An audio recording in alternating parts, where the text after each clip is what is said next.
बऱ्याच मंडळींना जेवल्यानंतर अनेक प्रकारच्या त्रासांना सामोरं जावं लागतं. जसं की तुम्हाला गॅसचा त्रास होऊ शकतो किंवा अपचन होऊ शकतं किंवा करपट ढेकर येतात. तर अशाने अनेक गोष्टींमुळे जो तुम्हाला त्रास होतो त्या या एका जिन्नस जे तुम्ही घरी बनवून ठेवणार त्यांनी बराचसा तुम्हाला फायदा मिळू शकतो. ते आहे मुखवास. पण त्यामध्ये जे महत्वाचे जिन्नस आपण टाकलेले आहेत त्यांनी आपल्याला बरेचसे असे फायदे होतात. काय ते आपण एक एक करून बघूया. तर इथे मी 1 वाटी बडीशेप घेतलेली आहे. बडीशेपाचे आपल्याला महत्त्व समजून घ्यायचं असेल तर बडीशेप ही थंड असते आणि त्याचं सेवन केल्याने शरीराला थंडावा मिळतो आणि पोटात उष्णता जी असते ती शांत होते. ही बडीशेप आपल्याला मंद आचेवरती छान 3 ते 4 मिनिटं भाजून घ्यायची आहे. छान भाजली की सुवास एक दरवळतो नेहमीप्रमाणे घरामध्ये. तर त्यावेळेला समजून जायचं की बडीशेप छान भाजली गेली आहे. ती बाजूला एका प्लेटमध्ये काढून घ्यायची आहे.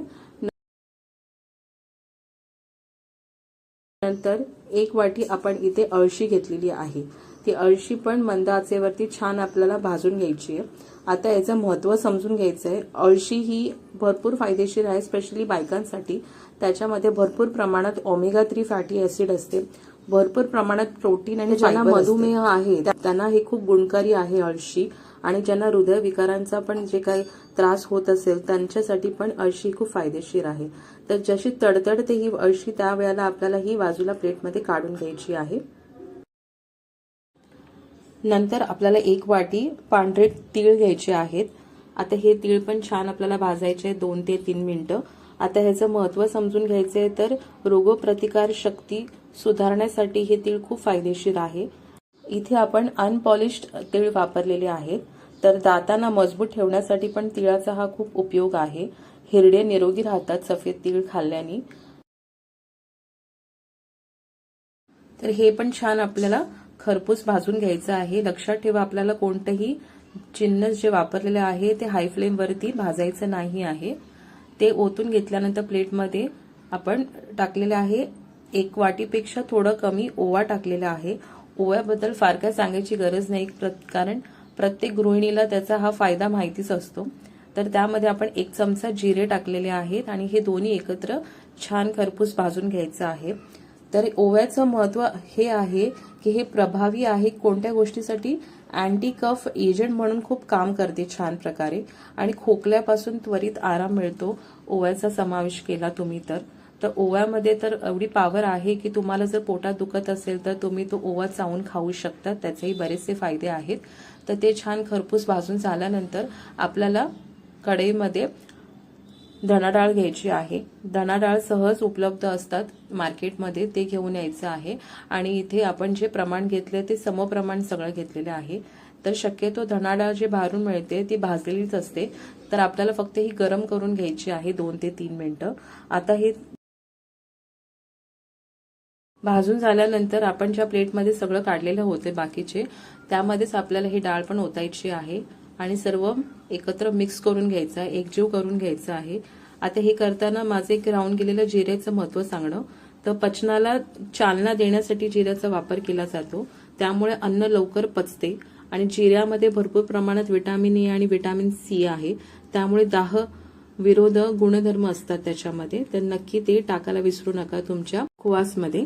एकदा मिक्स केल्यानंतर आपण एकदा परत 1 ते 2 मिनिटं आपल्याला मिक्स करून घ्यायचं आहे कढईमध्ये.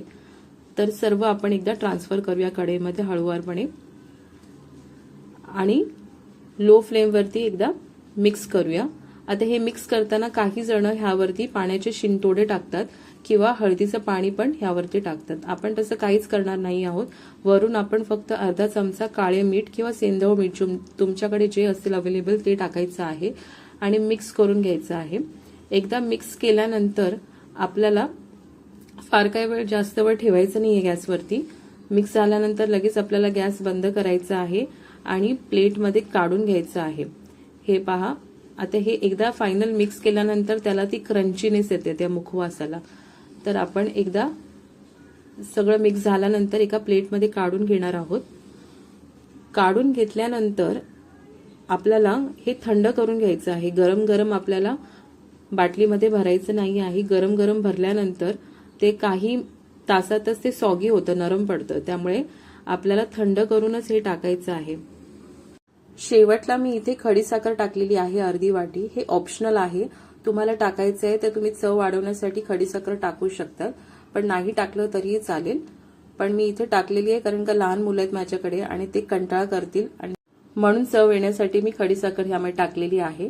तर टाकल्यानंतर व्यवस्थित एकजीव करायचं आहे सर्व आणि बाटलीत आपल्याला भरून ठेवायचं आहे. छान 1-2 महिने सहज टिकते ही मुखवास. तुम्ही नक्की प्रयत्न करा आणि बनवा. हे बाहेरून आणण्यापेक्षा हे खूप स्वस्त पडतं घरी बनवलेलं. तर एक साथ महिनाभराचं बनवून ठेवा आणि त्याचे तुम्हाला फायदे नक्कीच मिळतील. एक खाण्यापेक्षा आणि ते कंटाळा करण्यापेक्षा असं महिनाभराचं पाचक मुखवास बनवा आणि त्याचे फायदे मिळवा, स्वतःसाठी पण आपल्या घरच्यांसाठी पण. तर इथे मी सेलोचा डबा घेतलेला आहे जो एअरटाईट आहे. तर ह्यामध्ये आपल्याला सगळं भरून ठेवायचं आहे. इथे तुम्ही 2 बाटल्या करू शकतात, एक मोठी बाटली एक छोटी बाटली. तर छोट्या बाटलीमध्ये नेहमी आपण वापरू त्या पद्धतीने त्या बाटलीमध्ये भरून ठेवा आणि 1 महिनाभराची अशा भरून 2 ठेवा आणि तुमचा अनुभव मला सांगा, ह्याचे काय काय फायदे तुम्हाला झालेले. तर आवडली असेल ही रेसिपी तर नक्की मला सांगा कमेंट बॉक्स.